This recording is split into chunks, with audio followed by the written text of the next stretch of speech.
अब हम चर्चा करने वाले हैं संस्कृत विषय के बारे में कि ऑल इंडिया पीजीटी में उसमें से कितने क्वेश्चन हर साल पूछे जाते हैं। तो ये ट्रेंड को अगर अपन देखते हैं पिछले कुछ सालों के, तो संस्कृत का जो क्वेश्चन आता है वो लगभग एक क्वेश्चन हर साल आ रहा है लगभग। किसी साल जो है समास पूछ लेते हैं, किसी साल लकार पूछ लेते हैं, ठीक है, किसी साल जो है संधि विच्छेद पूछ लेते हैं, इस टाइप से। 2020 में 2 क्वेश्चन थे क्योंकि उस समय आयुष का जीके नहीं आता था, इसलिए विषय के क्वेश्चन बढ़ जाते थे, है ना। फर्स्ट क्रॉप से 12 की जगह उस समय 18 क्वेश्चन पूछे जाते थे। तो आइए स्टार्ट करते हैं। तो पहला क्वेश्चन है जो 2023 में आया था, एक ही क्वेश्चन है ना। क्वेश्चन पूछा गया है कि प्रकृति शब्द में कौन सा प्रत्यय होता है। अब जो प्रत्यय है वो 3 प्रकार के होते हैं, वो थोड़ा वास्ट विषय है, लंबा है, और अभी इतना टाइम नहीं कि अपन बहुत ज्यादा एनर्जी इसको दें। तो प्रत्यय के नोट्स जरूर मैं अपलोड कर दूंगा संस्कृत के जो जो ऐप में है, वहां पर आप देख सकते हैं। प्रत्यय में जो शब्द पूछा गया है वो प्रकृति के बारे में पूछा गया है। तो प्रकृति जो है वो 3 शब्द से मिलकर बनता है। एक तो प्रकृति में प्रा उपसर्ग होता है, प्रा उपसर्ग होता है, और जो धातु होती है वो क्रा धातु होती है, और क्रा धातु में कृतिन प्रत्यय जब लगता है तो बनता है प्रकृति। ठीक है, तो यहां आंसर जो है वो प्रकृति है। नोट्स में हमने संक्षिप्त में यहां पर आपको लास्ट में समझाया है ना, एक्स्ट्रा जोड़ा है ये कि भैया प्रत्यय जो है वो 3 प्रकार के होते हैं, कृत प्रत्यय,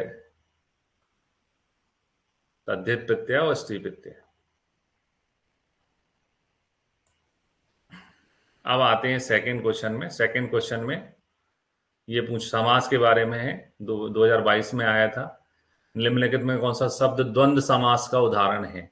तो द्वंद्व समास वहां होता है जहां दोनों पद जो है, जो दोनों पद हैं वो क्या होते हैं, प्रधान होते हैं। ठीक है, तो अगर पीतांबर देखें तो पीतरम या अम्बरम यस्सा, जिसका अंबर पीला है, जिसके वस्त्र पीले हैं, वो तो अवयव भाव समास है। त्रिफला में त्रियानाम फलानाम समारा दिगु समास है। राज्य पुत्र यानी राज्यस्य पुत्र तत्पुरुष समास है। और जो पितरो है उसका मतलब होता है पिताचा पिताचा, है ना।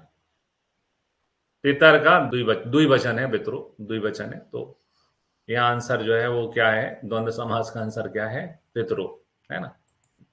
नोट्स में समास दिए गए हैं, समास से क्वेश्चन पूछे जाते हैं, समास ज्यादा होते नहीं है, इजीली तो याद किए जा सकते हैं।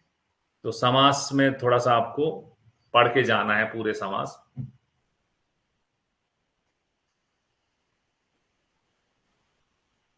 यहां पर जब आप द्वंद्व समास पढ़ते हो तो जैसे अपन माताचा पिताचा पढ़ते हैं वैसे ही आता है। पितरो पितरो का होता है पिताचा पिताचा। उसके बाद में आते हैं, थर्ड क्वेश्चन है पुनः रमते शब्द में कौन सी संधि होती है ना। तो पुनः रमते का संधि विच्छेद होता है पुनर्धन रमते,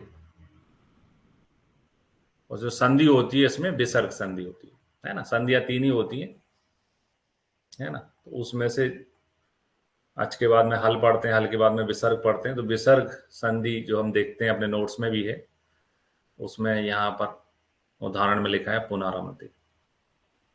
बहुत संक्षिप्त में 10 पेज हैं, संस्कृत के ज्यादा पेज नहीं है। 10 पेज पढ़ के अगर आपको 1 नंबर मिल रहा है तो पढ़ लेना चाहिए।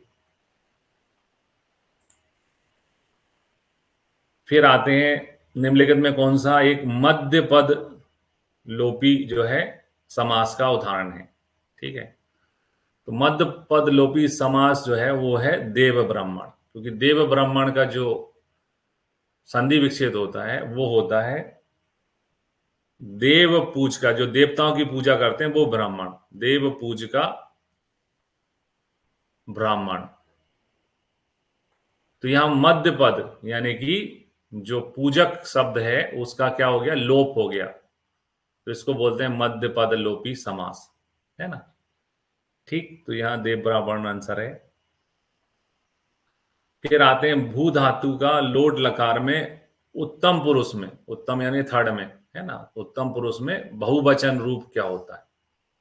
ठीक है, तो पहली चीज तो आपको लगे कि यार इतने कितनी धातुओं के अपन लकार याद करेंगे। तो अगर आप संस्कृत की बुक खोलेंगे, बुक देखेंगे, तो बुक में पहला ही धातु जिसके लकार बताए गए हैं वो भू धातु ही है। तो भू धातु आपसे पूछ लिया तो मतलब सरप्राइज होने की आवश्यकता नहीं है। जहां तक नोट्स में अपन ने इसको जोड़ा है ऐसा कि आप किसी एक के याद करके सभी के बनाए जा सकते हैं।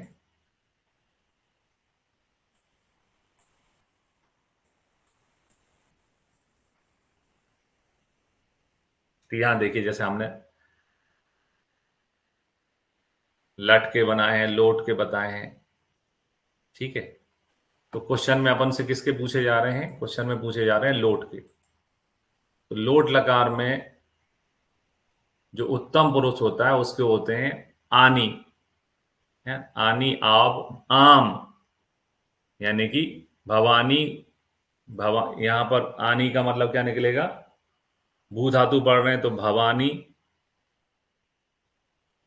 और आव का मतलब क्या होगा, भवा, भवाव, और आम का मतलब होगा भवाम। और क्वेश्चन में बहुवचन ही पूछा गया है, उत्तम पुरुष ही पूछा गया है, तो आंसर क्या निकल के आना है, भवाम। यहां आंसर होगा भवाम।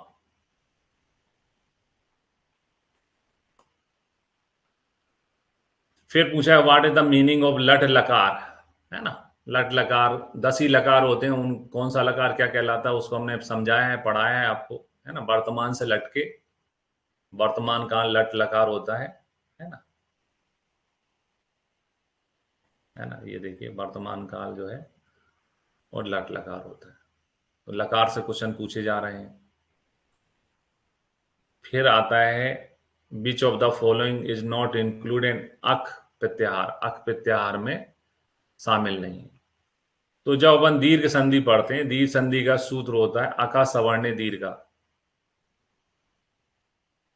जब अपन दीर्घ संधि पढ़ते हैं, ये दीर्घ संधि है, और दीर्घ संधि का सूत्र होता है अका सवर्णे दीर्घ, है ना। अक के आगे सवर्ण होने पर दीर्घ होता है। तो यह अक का मतलब जो होता है वो होता है छोटा आ। तो छोटा आ से बड़ा आ हो जाता है, छोटा ई, छोटी ई से बड़ी ई हो जाती है, छोटा ऊ, छोटा ऊ से बड़ा ऊ हो जाता है, और री और लरा, ये अक कहलाते हैं। ठीक है, क्वेश्चन में हमें ऑप्शन में दिया गया वाह, वाह तो हल है ना, व्यंजन है, इसलिए यहां आंसर क्या है, वाह। अक जो है, अका सवर्ण दीर्घ अक होते हैं आ, ई, ऊ, री और लरा। फिर आप मधुदक कौन सी संधि का उदाहरण है ना, संधि के बारे में क्वेश्चन पूछे जा रहे हैं। तो मधुदक को संधि विकसित करते हैं तो मधु, मधु एक शहद, ठीक है, और शहद में पानी मिला दिया, उदक, है ना, उदकम।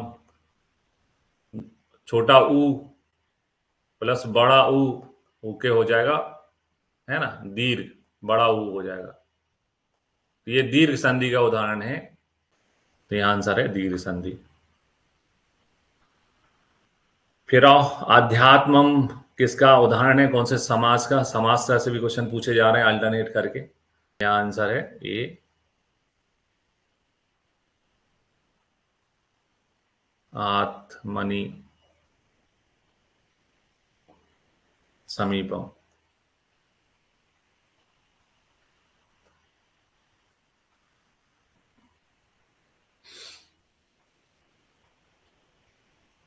है ना, संस्कृत में अपन देखते हैं समास में।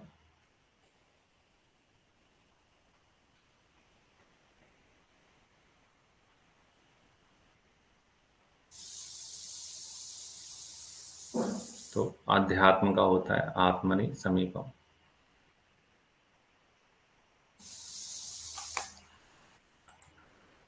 फिर 10वां क्वेश्चन है कि बकार का उच्चारण स्थान क्या होता है। तो बकार का बकारस्य दंतोष्ठम है ना, उच्चारण स्थान 11 होते हैं, उनको पढ़ते हैं अपन बकारस दंतोष्ठम। बकार का उच्चारण स्थान दंत और ओष्ठ होता है। यहाँ सी आंसर है। संस्कृत में उच्चारण स्थान भी इंपॉर्टेंट है। विभक्ति अपन देख रहे हैं, विभक्ति अब छोड़ सकते हैं, विभक्ति नहीं पूछी जाती है। अकुबर्सर्जनाम कंठा, यचुरसानाम तालु, ऋतुरासानाम मूर्धा, लितुलसानाम दंता, उपपदनाम ओष्ठौ, आमंगण नाम नासिका च, ए दे तो कंठ तालु, ओ दे तो कंठोष्ठम है ना। और बकारस दंतोष्ठम, बा का उच्चारण दंत और ओष्ठ से होता है। जिहा मूलस्य जिहा मूलम और नासिका अनुसारस्य। ठीक है, तो इस प्रकार से एक ही क्वेश्चन आता है और ये अपन ने डिटेल भी दे दिया है डिस्क्रिप्शन में क्यों आंसर क्या हो रहा है। तो सबसे प्रारंभ से चलते हैं। संधि पढ़ना है, संधि विच्छेद, संधि का नाम या संधि विच्छेद जो है वो पूछ लेते हैं। तो संधियां तो पढ़ना है, इसमें से एक क्वेश्चन आने की संभावना रहती है। दूसरा जो रिपीट देखा अपन ने, समास, समास में से क्वेश्चन पूछ लेते हैं, समास पढ़ने हैं। तीसरा लकार, लकार पूछ लेते हैं, 10 होते हैं, उनमें से कौन से को लकार को क्या कहते हैं, या किसी एक के याद करके लकार के बारे में क्वेश्चन आ जाता है। इसके अलावा उच्चारण स्थान है, उच्चारण स्थान भी बहुत ऑप्शन होते हैं, तो क्वेश्चन बनाना आसान है, उच्चारण स्थान हमको पढ़ने हैं। ठीक है, इसके बाद में लेस्ट और लीस्ट जो थोड़ा कम पॉसिबल है लेकिन पूछा गया है एक बार, वो है प्रत्यय। प्रत्यय वाला टॉपिक थोड़ा वास्ट है ना, समय है तो आप उसको देख सकते हो। प्रत्यय वाला जो है, जितने 3 प्रकार के प्रत्यय होते हैं उनके उदाहरण में इनकी पीडीएफ नोट्स में अपलोड कर दूंगा। ठीक है, लेकिन संस्कृत केवल 10 पेज की है और 10 पेज पढ़ने पे आपको 1 नंबर मिल रहा है, तो पढ़ना चाहिए, है ना। बिल्कुल, मतलब 1 नंबर क्या 4 नंबर मिल रहे हैं तो आपको उसको पढ़ना चाहिए। ठीक है, तो आज के लिए इतना ही। कल अपन शरीर रचना के क्वेश्चंस देखेंगे। अगर आपको हमारा वीडियो पसंद आया तो इसे लाइक करें और हमारे चैनल को सब्सक्राइब करें। वीडियो को अंत तक देखने के लिए आपका बहुत बहुत धन्यवाद।